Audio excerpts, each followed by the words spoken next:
I found it very informative. I think the speakers have not only been well prepared, but have clearly thought very deeply about the issues that they want to speak about. Certain controversial things have been said, and I think in the discussion it's been possible to try to untangle what people mean. I quite liked, for example, this morning the controversy that Ron raised in some of his very controversial remarks, but that afforded the opportunity to think through the points he was making. Similarly, Gerard, I thought in his somewhat iconoclastic way did raise some ruffles, but again, I think he was pointing to some very profound truths in the comparison between the CFTA and the TFTA. So all in all, for me, it has been a great experience, and I'm glad I'm here. Overall, it's been positive in a sense. We all are in the same business. We all think tanks on trade, and there are very few of us on the continent. So it does make for developing these relationships, deepening these relationships. For example, we're very pleased that Trudy Hatzenberg is a member of a steering committee that sets policy and also oversees the implementation of our budget and so on. And I think her input into that aspect of our governance has been a very positive one because she has brought the experience from tralac.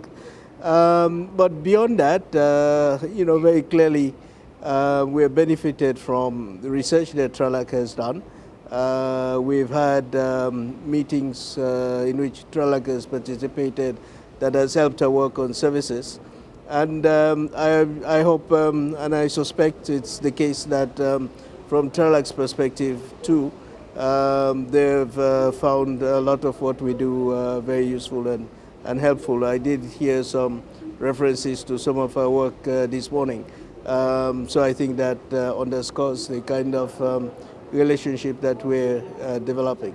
I think it's an opportunity to pause and take stock. We are all submersed into our daily work. And a lot of stuff comes across our desks or descends into our computers through cyberspace and so on that we look at and we digest and so on. I think it's good to hear how others are processing the same material and to get other perspectives. So from that point of view, it's been useful. Again, if I can give you an example, I think much of what Minister Davis has just been talking about in relation to how things might unfold on Brexit and so on. We've been doing this kind of stuff ourselves, but it's good to hear from another perspective, especially the perspective of a minister and all the responsibilities that go with office such as that, how the same issues are being looked at. So again, from that point of view, it's only, one could only be very positive about being able to be part of a conference like this.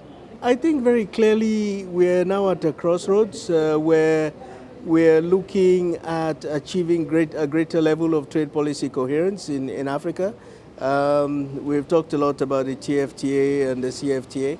Very clearly, I think much more work needs to be done in this area. We'll be charting new territory. We've never done it before.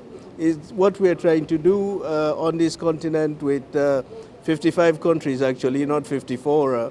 Morocco has rejoined the African Union. Is unprecedented. And, we need to innovate as we go along. I think Minister Davis spelled it all out very clearly that, just given different levels of development, some countries are better in a better shape to take advantage of trade liberalization more than others. But all the same, as he pointed out, there is room and all sorts of possibilities for different countries on the continent. So I think we need to understand better, we need to innovate, we need to research more deeply into these possibilities, and I think we need to share information and knowledge more among ourselves.